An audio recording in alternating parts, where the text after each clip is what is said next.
Britain just lost America, and your job might be next. Right now, as you watch this, Donald Trump is systematically dismantling the UK's most important relationship.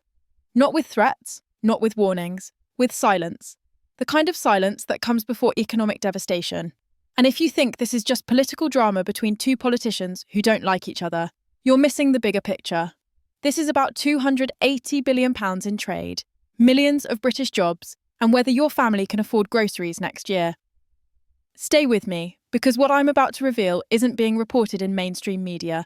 And by the end of this video, you'll understand exactly why your future is being decided right now in Washington, not Westminster. Hit subscribe because this story has layers most analysts are completely missing, and I'm going to peel back every single one. Let's start with how Britain got here. For years, Keir Starmer's Labour Party didn't just criticise Donald Trump. They launched a systematic character assassination campaign that went far beyond normal political opposition. They called him a sociopath, a dictator, a racist, a pathetic little man, a neo-Nazi sympathiser, a threat to the international order. These weren't random Twitter rants from anonymous backbench MPs. These were calculated, public attacks from Britain's now ruling party, including cabinet ministers who currently run the country. Foreign Secretary David Lammy, the man now responsible for Britain's relationship with America, called Trump a woman-hating, neo-Nazi sympathising sociopath. Not in private conversation, not in leaked documents, on public record for the world to see. Deputy Prime Minister Angela Rayner called him a buffoon. Treasury officials, shadow ministers at the time, cabinet secretaries today, they all piled on. They weaponised their platforms against Trump while he was running for office, gambling that he'd never return to power. They gambled wrong. Now those same people run Britain. And Trump runs the world's largest economy with the world's most powerful military at his disposal. He's the most powerful man on earth again. And he remembers every single insult. Here's what Labour fatally miscalculated. Trump never forgets. Ever. It's not just a personality trait. It's a political strategy. He keeps score and he settles scores. Always. January 20th, 2025. Trump's second inauguration. This is where the payback became visible to the entire world. World leaders from every continent flew into Washington, desperate for face time with the returning president. Italy's Giorgia Meloni got a front row seat at the ceremony and multiple photo opportunities with Trump. Argentina's Javier Milei received VIP treatment with private meetings lined up. Even leaders from countries with historically complicated relationships with America received invitations and access. El Salvador's Nayib Bukele was there. Hungary's Viktor Orban was there.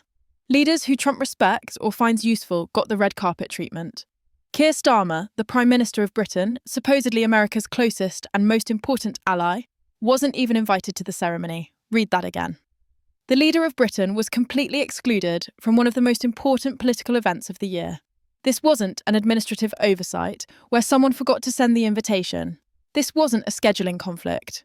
This was a calculated, deliberate public humiliation of Britain's Prime Minister, broadcast to every world leader, every diplomat, every intelligence agency watching. The diplomatic equivalent of crossing someone's name off the guest list and making sure everyone notices it's crossed off. The message Trump sent to the world was crystal clear. Britain is irrelevant now. Their leader insulted me, so I'm treating their entire country as irrelevant. If you want access to American power, don't follow Britain's example. But the inauguration snub, as humiliating as it was just Trump's opening move. Just the warning shot. The real punishment was about to begin, and it goes far deeper than most people realise. Here's where Starmer's problems escalate from personally embarrassing to potentially criminally problematic. Labour Party officials didn't just insult Trump during his campaign. They actively interfered in the American election. This isn't speculation or conspiracy theory. Labour openly organised it. They arranged trips to send Labour activists to battleground states like Pennsylvania, Wisconsin, and North Carolina, where British citizens campaigned door-to-door for Kamala Harris against Trump. Labour officials posted on LinkedIn publicly recruiting volunteers, offering to arrange housing and logistics for British citizens who wanted to travel to America specifically to help defeat Trump. When this became public during the campaign, Trump's legal team immediately filed formal complaints with the Federal Election Commission, calling it illegal foreign interference in US elections. Now, whether this technically violated US election law is still being debated by legal experts. The FEC hasn't ruled yet. But here's what matters politically. The damage is already done, and it's irreversible. Trump now views the Labour Party not as fellow Democratic allies who happen to prefer his opponent, but as foreign enemies who actively conspired to rig his election and keep him out of power. In Trump's mind, Labour didn't just insult him personally, they declared war on him. And now he's declaring war back, economic war. Trump has already signalled through multiple channels his intention to impose crushing tariffs on countries that don't show what he calls proper respect to America and American interests. According to multiple reports from sources inside the Trump administration, Britain is at the very top of that target list. Not just on the list, at the top of it. Let me break down what this actually means for ordinary British families, because this is where abstract political drama becomes concrete economic reality that affects your daily life. The United States is Britain's largest single trading partner, accounting for over £280 billion in annual trade. That's not just a big number, it's the foundation of Britain's economic prosperity. British exports to America include everything from Jaguar Land Rover, luxury cars, and Rolls-Royce aerospace components, to AstraZeneca pharmaceuticals and HSBC financial services. Entire British industries depend on American markets. If Trump follows through on his tariff threats, and there's every indication he will, UK exports could face devastating taxes of 25% or higher. Some sources suggest it could go even higher for specific sectors Trump wants to punish. Let me translate what that means in practical terms. A 25% tariff makes British goods 25% more expensive for American buyers overnight. British manufacturers can't compete. American companies buy from other countries instead. British factories lose contracts. British factories close. British workers lose jobs. Manufacturing jobs across the Midlands disappear. The aerospace sector in the southwest collapses. Pharmaceutical exports from Cambridge and Oxford get undercut by competitors. The pound plummets against the dollar because Britain's trade balance collapses, which makes everything Britain imports more expensive. And Britain imports a lot. Fuel, food, electronics, raw materials, all priced in dollars, all getting more expensive for British consumers as the pound weakens.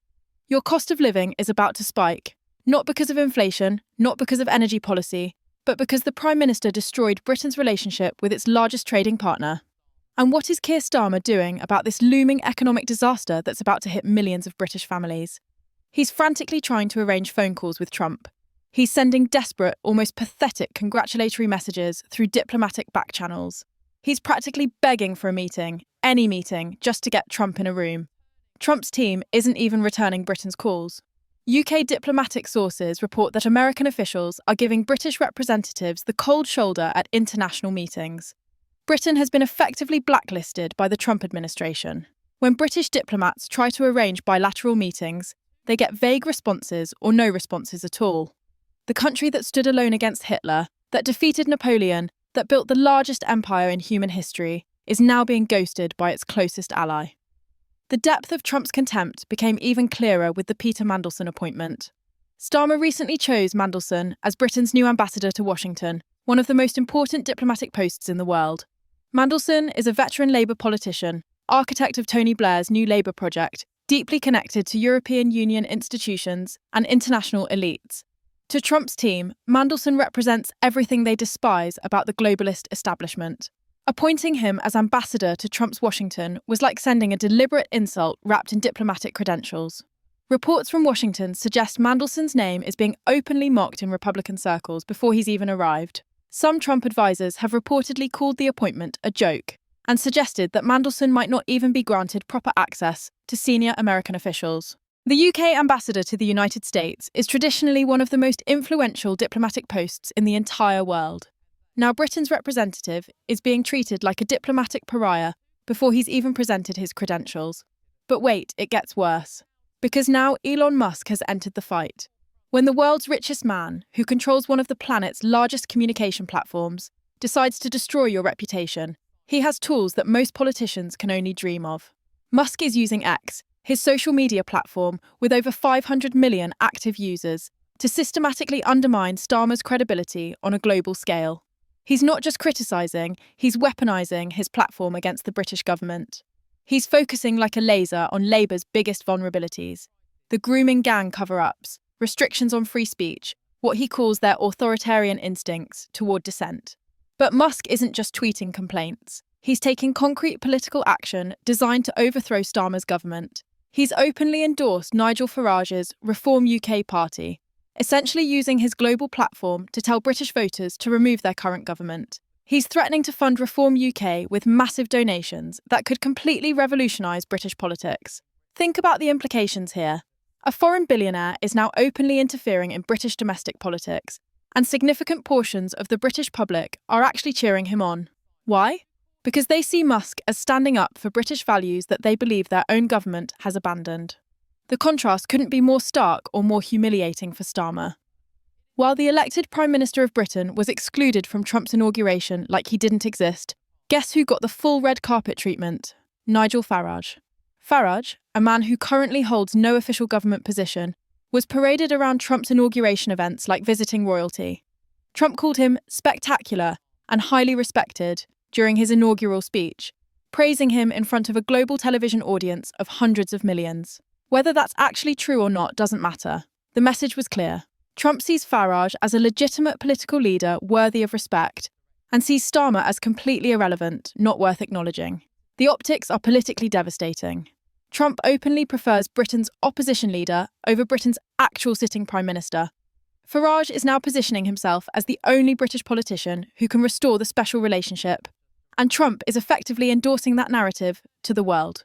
Behind the closed doors of Westminster, Labour MPs are reportedly in full panic mode. Senior Labour figures are quietly asking the question that absolutely terrifies party leadership. Is keeping Starmer as leader worth destroying Britain's relationship with America for the next 4 years? The mathematical reality is stark and getting worse every single day. Trump has 4 years left in office. 4 years to systematically punish Britain economically. 4 years to exclude Britain from key international negotiations. 4 years to build alternative relationships with other allies while freezing Britain out in the cold. Multiple sources inside Labour suggest that potential leadership challenges are being discussed behind the scenes. Names like Wes Streeting and Angela Rayner are being floated as figures who might be able to reset relations with Washington. The argument is brutally simple. Starmer has become personally toxic to British national interests. His continued leadership is actively harming the country. Every day he remains in power, the damage gets worse. But even a leadership change might not work. Trump's grudges run deep, and his memory is long. He might view any Labour leader as permanently tainted by association with the party that insulted him and interfered in his election. Here's the additional complication that makes Starmer's position even more precarious: his government's perceived closeness to China. While Trump is building a global coalition to contain Chinese economic and military influence, Starmer's team has maintained notably friendly relations with Beijing. Labour has been reluctant to take strong public stances on Hong Kong democracy, Taiwan's independence, or Uyghur human rights abuses. They've avoided joining US-led initiatives against Chinese technology companies like Huawei. To Trump's administration, this makes Starmer not just irrelevant, but potentially dangerous to American security interests. Why would America share sensitive intelligence with a government that Beijing might have influence over? This creates a vicious cycle. The more Trump freezes Britain out, the more Britain might be tempted to strengthen ties with China as an alternative. But strengthening ties with China would only make Trump trust Britain even less. Political insiders in Westminster are now openly discussing what was previously unthinkable: forcing Starmer out of office specifically to save Britain's international relationships and economic future. The potential economic costs are staggering. If Trump follows through on major trade restrictions, Britain could face a recession that makes the 2008 financial crisis look mild by comparison. Manufacturing centres in the Midlands that are already economically struggling, gone. Aerospace jobs in the southwest that represent high-skilled, high-wage employment, decimated. Financial services jobs in London, potentially relocated to New York or Singapore, all facing massive, potentially permanent job losses. What we're witnessing here isn't just a personal feud between two politicians. This represents a fundamental shift in global power dynamics that could permanently diminish Britain's international influence and reduce it to a second-tier power. For over 80 years, since World War II, Britain has maintained global relevance far beyond what its actual economic size and military capabilities would normally justify. How? By leveraging its special relationship with America, the global superpower. British prime ministers could pick up the phone and speak directly to US presidents as trusted partners. If that relationship is permanently damaged, Britain faces a harsh new reality. It becomes just another mid-sized European country with limited global leverage and declining international relevance. Other countries are already adjusting their calculations. Why should they prioritise diplomatic relationships with Britain if Britain has no influence in Washington? Why include Britain in major international negotiations if America doesn't respect British leadership? The special relationship took 80 years of careful diplomacy, shared sacrifice, and mutual trust to build. Labour destroyed it in 3 years. And the economic consequences are about to hit British families directly, immediately, and painfully. So here's my question for you. Should Keir Starmer resign to save Britain's economy and international standing? Or is this entire crisis being overblown? Is Trump justified in his response, or is this just revenge gone too far? Comment below. I want to know where you stand because this affects all of us. And if you want to stay ahead of this developing story, hit that subscribe button now because I'm tracking every single move Trump makes next. Every policy decision, every diplomatic signal. Trust me, based on what my sources are telling me, this is far from over. This is just the beginning.